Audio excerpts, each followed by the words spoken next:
రాష్ట్రానికి తలమానికంగా ఉన్న ఏకైక ప్రభుత్వ రంగ పరిశ్రమ విశాఖ ఉక్కు ఫ్యాక్టరీని ప్రైవేటీకరించడానికి కేంద్రంలోని మోదీ ప్రభుత్వం తీవ్రమైన ప్రయత్నాలు చేస్తుందని కేంద్ర కార్మిక సంఘాల నాయకులు ధ్వజమెత్తారు. కాకినాడ సిఐటియు కార్యాలయంలో ఐఎఫ్టియు జిల్లా సహాయ కార్యదర్శి గుబ్బల ఆదినారాయణ అధ్యక్షతన విశాఖ ఉక్కు ప్రైవేటీకరణకు వ్యతిరేకంగా కేంద్ర కార్మిక సంఘాల సన్నాహక సమావేశం జరిగింది.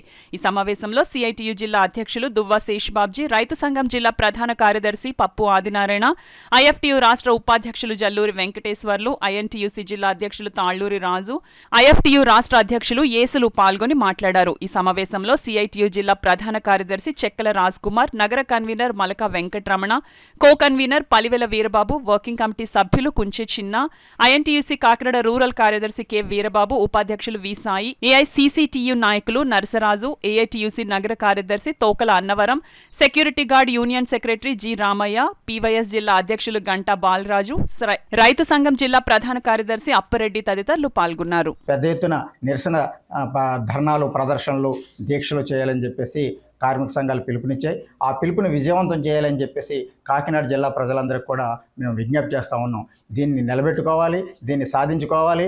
కేంద్ర రాష్ట్ర ప్రభుత్వాలు వైఖరి మారకపోతే ఇది ఒక ప్రజా ఉద్యమంగా మారి విశాఖ ఉక్కును పరిరక్షించుకోవడం కోసం, ఒక ప్రజా ఉద్యమాన్ని నిర్మించడం కోసం కేంద్ర కార్మిక సంఘాలు ప్రతినిధులుతా ఉన్నాయి. దీనికి ప్రజా మద్దతును కూడగట్టడం కోసం మేము 2వ తేదీన హెడ్ పోస్ట్ ఆఫీస్ వద్ద ఒక నిరసన దీక్ష చేపట్టాలని చెప్పేసి పిలుపునిస్తా ఉన్నాం.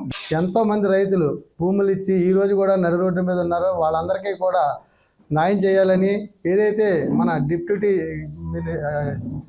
సీఎం ఉన్నారో సీఎం గారు కూడా అసెంబ్లీలో ఒక తీర్మానం చేయాలా. ఎందుకంటే పవన్ కళ్యాణ్ గారు అధికారంలో రాని మునుపు పేద ప్రజల గురించి ఎన్నెన్నో వాగ్దానాలు చేశారు.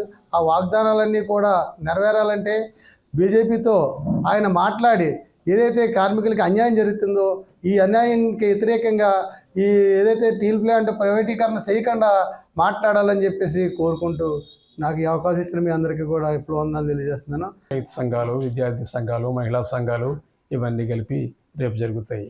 అజెండా ఏమిటంటే స్టీల్ ప్లాంట్ ప్రైవేటీకరణని అడ్డుకోవడం కోసం చెప్పి ఈ సమావేశాలు జరుగుతున్నాయి.